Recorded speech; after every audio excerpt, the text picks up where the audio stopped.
அவுதுபில்லாஹி மினஷ் ஷைத்தானிர் ரஜீம். பிஸ்மில்லாஹிர் ரஹ்மானிர் ரஹீம். அன்பார்ந்த நேயர்களே, பலஸ்தீன் மீட்பு போர் 668வது நாளை எட்டியிருக்கிறது. அதில் நடந்த நிகழ்வுகள் வைகர விஷன் சேனலில் இடம்பெற்றிருக்கிறது. அதை பார்க்கவும், சப்ஸ்கிரைப் பண்ணுங்கள். இந்த சேனலில் பாருங்கள், சப்ஸ்கிரைப் பண்ணுங்கள். இதில் மானிட்டைசேஷன் இல்லை. அதில் இடம்பெற முடியாத சில தகவல்களை நாம் இதில் இடம்பெற செய்கிறோம். இப்பொழுது ஒரு மையப்புள்ளியாக மெல்ல மெல்ல நகர்ந்து கொண்டிருப்பது அல் அக்ஸா மஸ்ஜித்.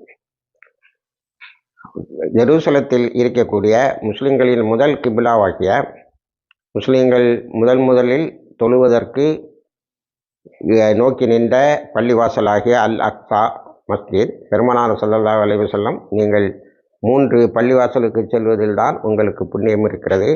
மக்காலே இருக்கின்ற மக்கா, என்னுடைய பெயரால் இருக்கக்கூடிய மதீனாவில் இருக்கக்கூடிய அந்த பள்ளிவாசல், மதீனா பள்ளிவாசல், அடுத்தது அல் அக்ஸா என்று 3ஐயும் சொல்லியிருக்கிறார்கள். ஹரம் ஷரீஃப், மதீனா, அடுத்தது அல் அக்ஸா பள்ளிவாசல். அந்த அவ்வளோ முக்கியமான அந்த பள்ளிவாசலை அடிக்கடி இந்த பென்கரும் மற்றவர்களும் போய் தொந்தரவு பண்ணி கொண்டு இருந்தார்கள். 3000க்கு மேற்பட்ட அளவில் அக்டோபர் 7, 2023க்கு பிறகு அந்த பள்ளிவாசலுக்குள்ளால் போய் வருகிறார்கள். நாம் அந்த பள்ளிவாசலை இவர்கள் போகிறாங்க, அவங்க துரத்திறாங்க அப்படின்னு இருந்தோம். இப்போது இஸ்ரேல் இராணுவத்தினுடைய உள்ளே சென்று இவங்களுடைய வெயிலிங் வால் இருக்கு பாருங்க, அழுகைக்கான ஒரு இது, அந்த இடத்துல இவங்களுக்கு அவர்களுடைய பூஜா புனஸ்காரங்களையும் வழிபாடுகளையும் நடத்தி கொள்வதற்கு உமர் அலியாத்தாலா அவர்கள் தங்களுடைய ஒப்பந்தத்தில் அவர்களுக்கு அனுமதி தான் கொடுத்தார்கள். ஆனால் இப்பொழுது அவர்கள் அந்த இடத்தில் சில கட்டுமானங்களை எழுப்புகின்ற செய்தி வந்திருக்கிறது.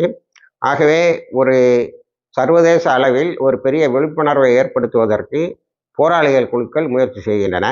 சவுதி அரேபியா இதெல்லாம் ரொம்ப கண்டிக்கத்தக்கது. நாங்கள் இஸ்ரேலோட இனிமேல் எந்த ஒப்பந்தத்தையும் வச்சுக்கிட மாட்டோன்னு மேலெழுந்த வாரியாக ஒரு அறிவிப்பை செய்திருக்கிறது. அது எகிப்தில் இருக்கக்கூடிய சிசி, இது காசால நடக்கிறது ஜெனோசைட், கூட்டுப்படுகொலை, அதை தவிர்க்க முடியாது. நீங்கள் அல் அக்ஸாவை கை வைத்தால் நாங்கள் நேரடியாக சண்டைக்கு வர முடியும்னு ஒரு சவுடால் விட்டு இருக்கிறார். ஆனால் அதற்கு மேல் எந்த அறிக்கையும் இல்லை. அதையெல்லாம் பற்றி நத்தியானுகோ, பென்கரோ அல்லது அந்த ஃபினான்ஸ் மினிஸ்டரோ கவலைப்பட மாட்டான். இப்படி உலகம் முழுவதும் உள்ள இஸ்லாமிய அமைப்புகளும் முஸ்லீம் நாடுகளும் அதை கண்டித்திருக்கிறார்கள். அதில் த கிராண்ட் முஃப்தி ஆஃப் ஒமன் அவர் அடிக்கடி இது போன்ற விஷயங்களில் சில ஃபத்வாக்களை கொடுப்பார். அவர் ஷேக் அஹமது பின் ஹம்தான் அல் ஹலீலின்னு அவருக்கு பேர். அவர் நேற்று சொல்லியிருக்காரு, நீங்கள் இப்படி சொல்லிகிட்டு இருந்தால் அது சரியாக இருக்காது.